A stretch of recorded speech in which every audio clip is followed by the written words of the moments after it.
Thank you, Jennifer, for your cookie cutter talk. I love all your metaphors. I'm trying to think of some myself right now, but I think you've given us a wonderful list. So are there any questions?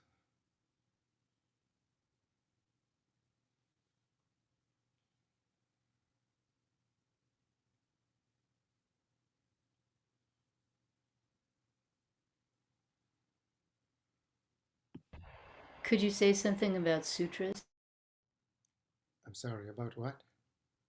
Sutras. Sutras. Yeah, sutra means sewing, maybe weaving, maybe the way Jennifer was talking about weaving, something stitched together, literally, but of course it's come to mean a discourse. Most of them purportedly originally delivered by Shakyamuni Buddha. And so all of his talks were recorded by Shariputra, who had this wonderful memory. And eventually they were all downloaded from Shariputra's mind, into some kind of script. And many of these have survived, and quite a few have been lost. After all, it's been 2.5 millennia since Buddha delivered, all of these talks. Some of the sutras we chant. We chant the Heart Sutra, which is probably the shortest of all the real sutras. Some say there's also this one-word sutra, like Om or something like that. And I'm sure Buddha said Om at some point, and write it down and it becomes a sutra. So the sutras contain all sorts of teaching. They contain, the original Buddhist teaching directly from his mouth. And sometimes we call this Hinayana and sometimes Theravada. Hinayana sometimes is regarded as the pejorative term because it means the lesser vehicle. But Theravada refers specifically to a Buddhist practice that has continued to this day. They're still Theravada Buddhists. So if you're simply putting things in a historical context, it's okay, I think, to use the term Hinayana, so the Hinayana Sutras. The sutra that Judy taught a class on and that Jennifer just alluded to in her talk, the Avatamsaka Sutra, is a Mahayana sutra. So Mahayana is a later period in the development of Buddhism. It's kind of hard to put dates to it, but you could say maybe from the 2nd century BCE to the 2nd or 3rd century of the Common Era. We don't do too much sutra study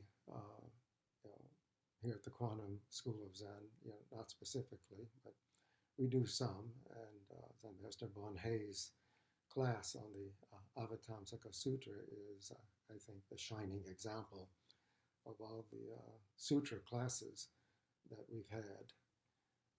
I've taught a class on the Thousand Eyes and Hands Sutra, which we chant every Wednesday night. It's a very interesting sutra. Mostly it's a collection of all sorts of mantras and vows.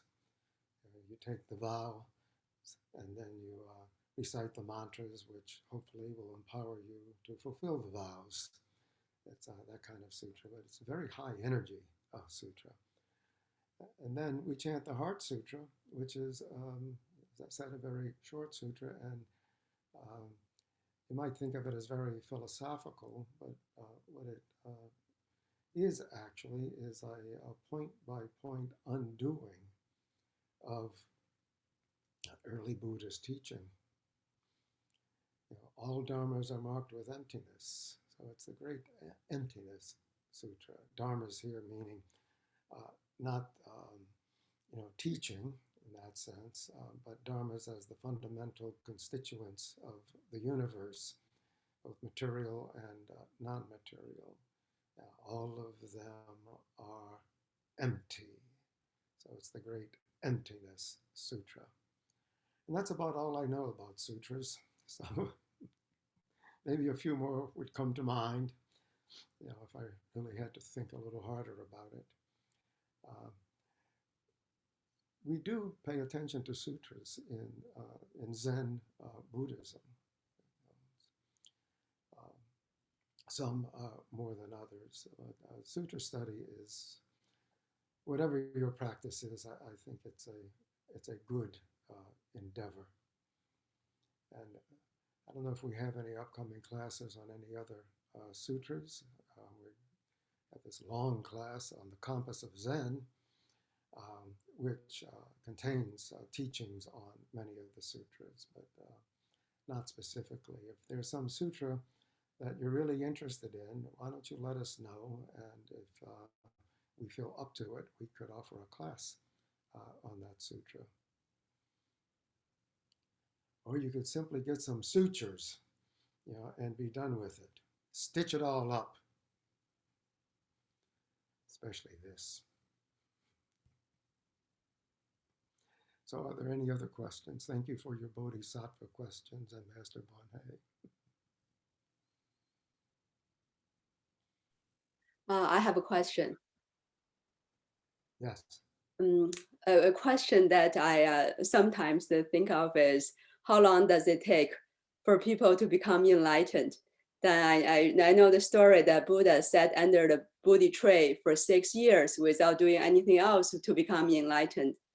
But for lay people like us, we don't practice more than just a couple of hours each day for formal practice. So we may never get enlightened even if we practice for a lifetime, only a couple of hours a day. So what I've been thinking is, how do we use regular day-to-day activity, like working, like cooking, like non-formal practice to use that as part of the practice, so we can maybe increase that a couple of hours to a little bit longer, so the 6 year is going to be attainable one day. So could you say something about using some other forms of everyday life as part of practice?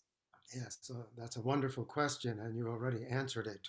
So the short answer to how long does it take to get enlightenment is, did you get it? Wonderful. Okay. But we still have our lives to live.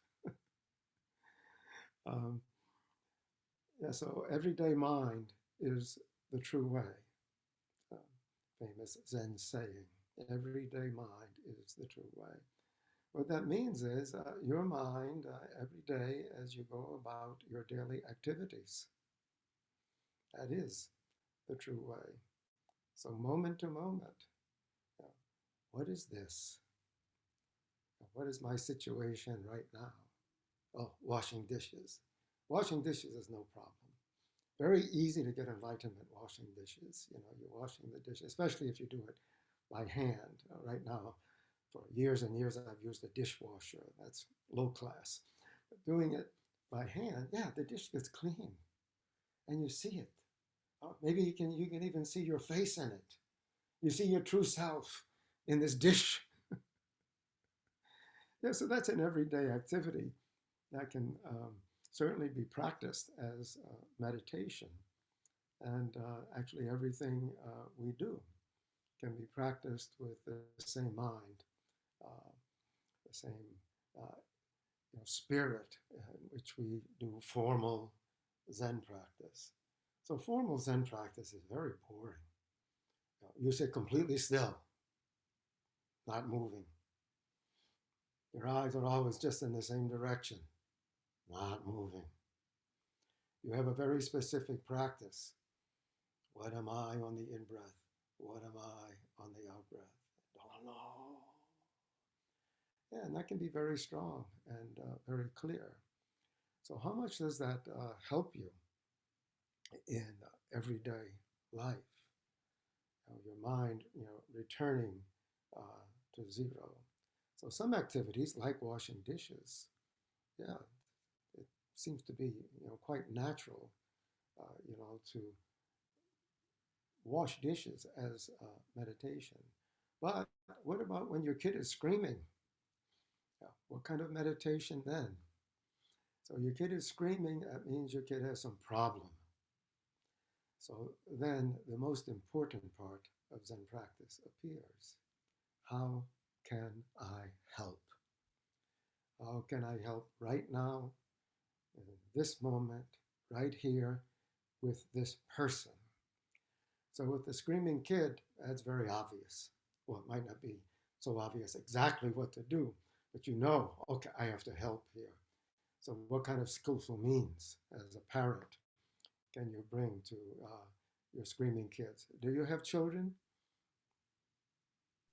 John? Yes, I do. I have a small children, How many and how old?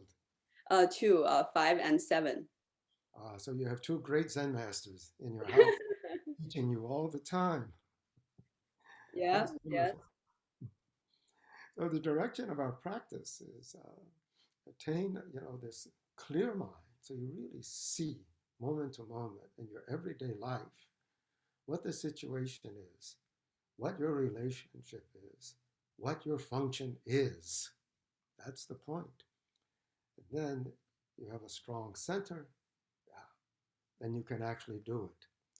So when your kids are screaming and your center is not strong, then I'm not talking about you, Shuang, but maybe one would yell at them, shut up! Maybe that's the right thing sometimes. But if it's done surely out of frustration, the kid knows that and it doesn't help. Maybe they cry some more. So with children, you have to have a whole set of skillful means to help. And that's true in all of our relationships. Everybody is different. Each of our relationships is somewhat different. So, moment to moment, how can you help? So that's the mind. That's the Zen mind that we have to bring into everyday life. Moment to moment, how can I help? What is my job here? Just 100%, just do it. Not in a introverted sort of way, not with a for me mind, but a for all beings mind. There's not a single thing that you do in your daily activities that cannot be done in that way.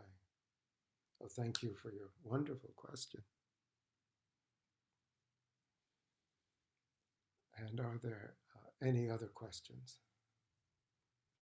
And I'm sorry, I'm very, very hoarse and coughing a lot. Stan, I have a question. Yes? So, the things I was talking about, it makes sense, and we can talk about how, our form is different, but our substance is the same. But how do we take that? And this is one thing I forgot to talk about, but how do we take that? Because there are always going to be people, I know there are people that I don't really like so much, maybe, and I don't maybe respect them as much. And how do we, take that understanding and actually apply it when we're having to deal with people who are very different from us, maybe have different beliefs, maybe that we kind of are challenging. And so Zen Master Sun Sun always used to say, you have to keep a mind that is clear like space and as expansive as space. So a sensibility that is very, very large, and that includes people who superficially are very different from us. Now, I'm using the word superficially, but I better be careful about that. So if you come across, some person who has caused, a lot of harm in the world, a person whom you might simply categorize as evil. Of course, in our culture, in everyday life, we don't come across too many people like that. But hypothetically, yeah, you could meet someone like that and actually not simply encounter this person, but have some kind of relationship, with this person. Then, looks like this person is not even human. You might think of this person as subhuman, cannot maintain normal behavior, what we regard as normal behavior. So maybe this is what you're talking about, or maybe it's not quite that extreme. But we run into situations like this where it's not as extreme, and it really does seem sometimes this person is from another planet. It's a different species. Then everything depends on how large our minds are. So if our minds are really large, then it accommodates every conceivable kind of being, even beings that we would regard as just really evil, nasty, don't want to be with them. Then what do you do? So I don't have any answer for any specific situation, but it's important to cultivate that kind of mind. To scale it down a lot. I mean, most of us, all of us already know that we're not going to find other people to be just the way we are. And we all feel, that's okay. I feel, who would want to be like me anyway? So, yeah, we meet people who are different all the time, with whom we wouldn't by nature have like a congenial relationship. So that's when our practice really comes to the fore. I'm certainly not putting myself forward as an exemplar of that, but I do hold it as an ideal, and I think it's an ideal for all of us. So this, how can I help mind? If that is your constant mind, then specific alternatives can appear. What do I do in this situation? Moment to moment. We all live, I think we do anyway, most of us, in a very good situation, with very good people around us. Yeah, but even they can act up at times, huh? Like the kids screaming. Well, kids scream, but you find adults who are doing the equivalent, of screaming. Maybe they're not actually screaming, but they're behaving, in the same way. So, that's our job. That's the job of a bodhisattva. So we always talk about bodhisattva action. So bodhisattvas are always for other people, never for yourself, always for other people. So the bodhisattva ideal can take us a long way through difficult situations, difficult relationships, just keeping that mind. And keeping in mind the first great vow, sentient beings, and that's all inclusive, whether you like them or not. Sentient beings are numberless.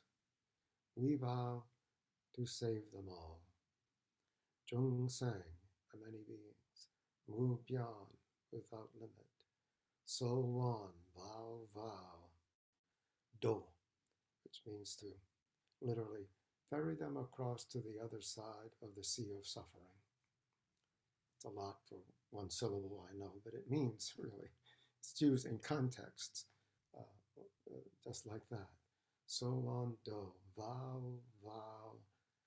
Save is maybe as good a translation as you can get, but it's not save in the sense of, convert them to Buddhism, the way you might save somebody in Christianity or other religions.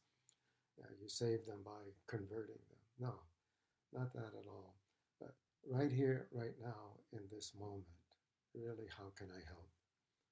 So that's our practice. That's the direction of our practice.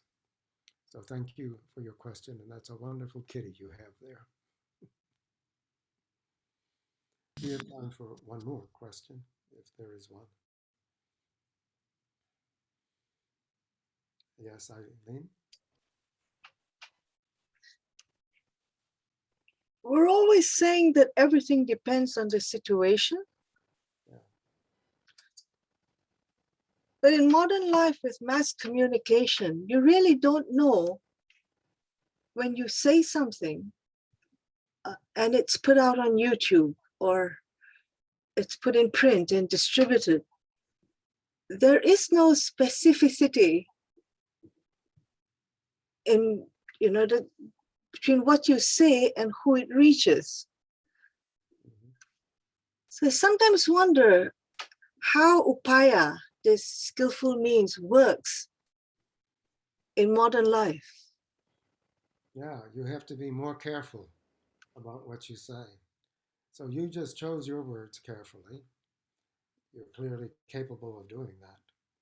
But for all of us, yeah, our words go out and they could be anywhere in 10 seconds. So we have to be very careful about our speech, correct speech. Samyak vak, samyak vach in the Eightfold Path. Vach is like vox, speech in Latin, vocal. Samyak means perfect. So the Noble Eightfold Path seems to have been, whoever composed that, let's say it's Buddha, must have been aware of your question. Maybe not to the technological extent that we have to deal with. But our speech, moment to moment, is very important. Words go out there and they reverberate and they have effects and they can harm people or they can help people. And as you just pointed out, more so now than ever.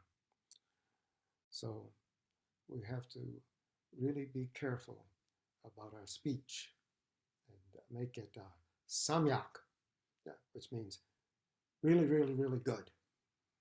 So thank you for all of your questions. Thank you for your practice.